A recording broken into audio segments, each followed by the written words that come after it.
नमस्कार दोस्तों, सांकला कंस्ट्रक्शन में आपका स्वागत है। दोस्तों आज मैं बात करूंगा बिल्डिंग मटेरियल बिजनेस के बारे में। दोस्तों ये जो दुकान देख रहे हो आप, ये छोटी दुकान है, कोई बड़ी दुकान नहीं है। छोटी साइज़ की दुकान है, 300 स्क्वायर फीट की। ठीक है, इसमें आप देख रहे हो इन्होंने सारा सामान रखा हुआ है बिल्डिंग मटेरियल बिजनेस के लिए। और इनकी दुकान के जस्ट सामने ही इनका सीमेंट का और रेती गिट्टी ईंट का गोडाउन है। वहाँ पर ये रेती गिट्टी सीमेंट और ईंट रखते हैं। बाकी जो छोटी मोटी चीज़ें होती है जैसे पाइप्स हो गया, सैनिटरी का आइटम हो गया, टेप वगैरह हो गया, केमिकल्स हो गए कंस्ट्रक्शन के, मुर्गा जाली वगैरह हो गई, या जो भी टेप वगैरह हो गया, तो ये छोटे मोटे सामान जो आप देख रहे हो दुकान में, यही मेन मार्जिन लेके आते हैं। ठीक है, तो इनके कारण जो बिल्डिंग मटेरियल बिजनेस में प्रॉफिट होता है छोटी चीज़ में बेचने के लिए, एल्बो हो गया, तो इन जो छोटी छोटी चीज़ों में जो मार्जिन होता है वो बहुत अच्छा होता है। इसी के कारण आपकी ग्रोथ हो सकती है। ठीक है, तो जो बिल्डिंग मटेरियल बिजनेस में आप जो ये सामग्री देख रहे हो, ये भी आपको रखना चाहिए। ऐसा नहीं कि सिर्फ सीमेंट इट्टी ईंट रेती गिट्टी ही रखें, इसके अलावा भी जो छोटी छोटी चीज़ें होती है वो भी आपको बिल्डिंग मटेरियल बिजनेस के अंतर्गत रखनी चाहिए। ठीक है, जैसे कि बेसिन हो गया और नल फिटिंग के सामान हो गया, ये भी रखना चाहिए। ठीक है, तो दोस्तों मैं अब बात करता हूँ कि आपको बिल्डिंग मटेरियल बिजनेस अगर आप शुरू कर रहे हो तो मैंने आपको सामग्रियाँ बताई है। ठीक है, अब मैं बताता हूँ कि सबसे पहले आपको एक्सपीरियंस होना चाहिए, इस चीज़ का अनुभव होना चाहिए। नहीं भी है तो चलेगा, लेकिन शुरुआत में आपको संघर्ष करना पड़ेगा। ठीक है, अगर आपने कहीं काम सीखा हुआ है, कहीं पे किसी की दुकान पे करा हुआ है, तो आप आसानी से खोल सकते हो और आपको पता होगा कि आप कस्टमर कैसे पकड़ना है। लेकिन आपको अगर एक्सपीरियंस नहीं है तो फिर वो धीरे धीरे आपको अनुभव होता जाएगा और आपकी दुकान ग्रोथ करेगी। दूसरी चीज़ होती है दोस्तों स्कोप। बिल्डिंग मटेरियल का अगर आप बिजनेस खोल रहे हो तो इसमें स्कोप भी अच्छा है, ऐसा नहीं कि स्कोप नहीं है। आगे जाके आप देखोगे कि जो सीमेंट सरिया रेती गिट्टी ईंट है, सैनिटरी आइटम से बिकेगा कैसे। तो दोस्तों हर व्यक्ति उसके जीवन में एक मकान बनाता है, तो निश्चित तौर पे काम चलते रहते हैं और एक मकान की जो लाइफ होती है वो 60 से 70 साल होती है। उसके बाद वो तोड़ के फिर नया घर बनाता है, तो भी नए घर बनना चलता रहेगा। ठीक है, इसके अलावा रोड वर्क हो गया, रोड का मेंटेनेंस हो गया, बिल्डिंग वगैरह का मेंटेनेंस हो गया, और सरकारी काम हो गया, सरकारी भवन निर्माण हो गया, तो ब्रिजेस वगैरह हो गए। तो ऐसी बहुत सारी चीज़ें हैं जिसमें बिल्डिंग मटेरियल का यूज़ होता है, तो इसमें अच्छा स्कोप है। ठीक है दोस्तों, अगली बात करता हूँ मैं लोकेशन की। लोकेशन की अगर मैं बात करूँ तो जो बिल्डिंग मटेरियल की ये जो दुकान देख रहे हो, ये अच्छे चौराहे पे है, मेन जगह पे है, मेन रोड पे है। वहाँ पर बिजनेस की बहुत सारी दुकानें हैं उस लाइन में। ठीक है, तो दोस्तों आपको भी ऐसी जगह ढूंढनी है जहाँ पर पब्लिक ज़्यादा हो। आप मतलब एक पर्टिकुलर एरिया कवर करके रख रहे हो। जैसे कोई नगर है तो उस नगर के आसपास जो भी लोग रहते हैं वो आपकी दुकान के बारे में जानेंगे, आपकी दुकान पे अगर वो आपका प्रोडक्ट लेने आएंगे। क्यों? क्योंकि आपके एरिया में वही दुकान है। ठीक है, और कंपनी कौन सी है ये भी डिपेंड करता है कि आप किन किन कंपनियों का मटेरियल रख रहे हो। ब्रांडेड कंपनियों का रख रहे हो, जैसे सीमेंट सरिया हो गया, तो जैसे सीमेंट सबसे ज़्यादा देखा जाए तो अल्ट्राटेक सीमेंट बिकती है। तो अल्ट्राटेक सीमेंट अगर आपके पास है तो अल्ट्राटेक का कस्टमर सिर्फ आपके पास आएगा। ठीक है, जैसे इन भाई साहब के पास भी अल्ट्राटेक सीमेंट है, तो अल्ट्राटेक का जो कस्टमर रहेगा वो इसी दुकान पे आएगा, पड़ोस वाली दुकान पे नहीं जाएगा। तो एक बेस बन जाता है कि अगर वो सारा सामान एक ही दुकान से लेगा तो उसके लिए बहुत बेहतर रहेगा, उसको कहीं दूसरी दुकान पे जाना नहीं पड़ेगा।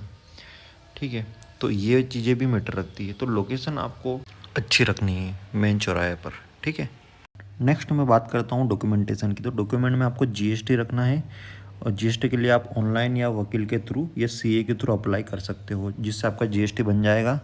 और उसके अलावा आपको बैंक अकाउंट खुलवाना पड़ेगा, आपकी जो दुकान का नाम जो भी रखोगे आप।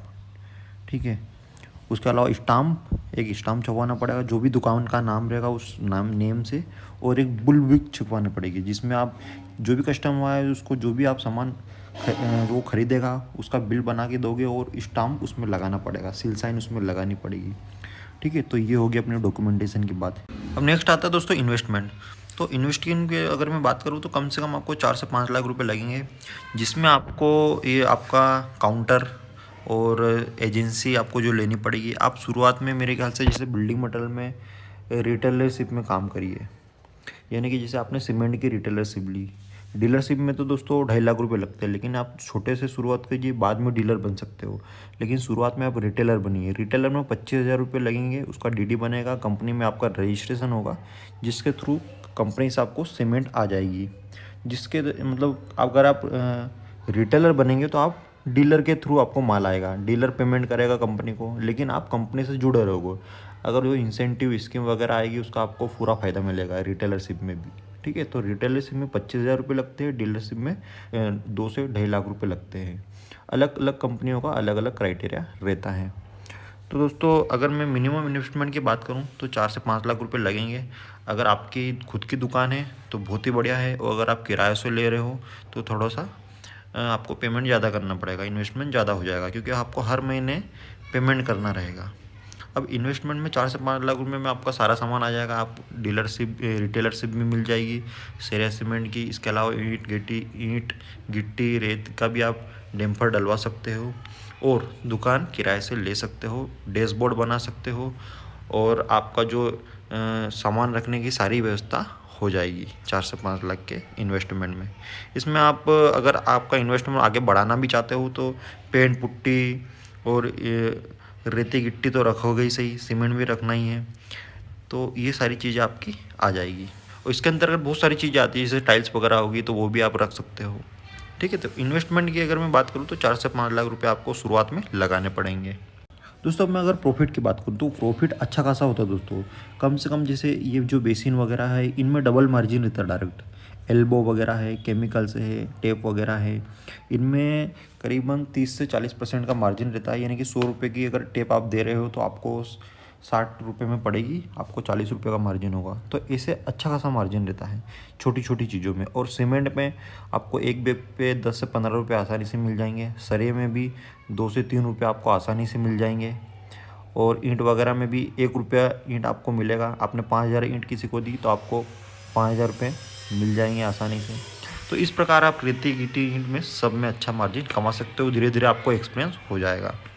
अगली मैं बात करता हूँ दोस्तों की प्रॉफिट मार्जिन की बात तो कर ली मैंने, इन्वेस्टमेंट की कर ली। अब मार्केटिंग की, यानी कि आपने बिजनेस तो शुरू कर दिया, अब उसको चलाना कैसे है दोस्तों। आपको साइड विजिट करनी पड़ेगी, यानी कि जहाँ पर भी काम चल रहा है वहाँ पर कस्टमर से जाके मिलना पड़ेगा, ठेकेदार से मिलना पड़ेगा, ठेकेदार के साथ मीटिंग करनी पड़ेगी। आपके दुकान पे सारे ठेकेदारों को बुला के खाना खिलवा दो, उनको नाश्ता करवा दो, गिफ्ट दे दो, तो वो क्या आपको दुकान के बारे में जानने लगेंगे। इसके अलावा आप विजिटिंग कार्ड बनवा सकते हो, बैनर वगैरह छपा सकते हो, मीटिंग अरेंज कर सकते हो। व्हाट्सअप, फेसबुक और इंस्टाग्राम के माध्यम से भी आप अपनी दुकान का प्रचार कर सकते हो। लोगों को बिल्डिंग मटेरियल के बारे में उनको बता सकते हो कि मेरे पास ये सामग्रियाँ हैं और ये रेट चल रहा है। ठीक है, तो उम्मीद करता हूँ दोस्तों कि आपको मेरा वीडियो अच्छा लगा होगा। वीडियो अच्छा लगा तो वीडियो को लाइक, चैनल को सब्सक्राइब जरूर करें।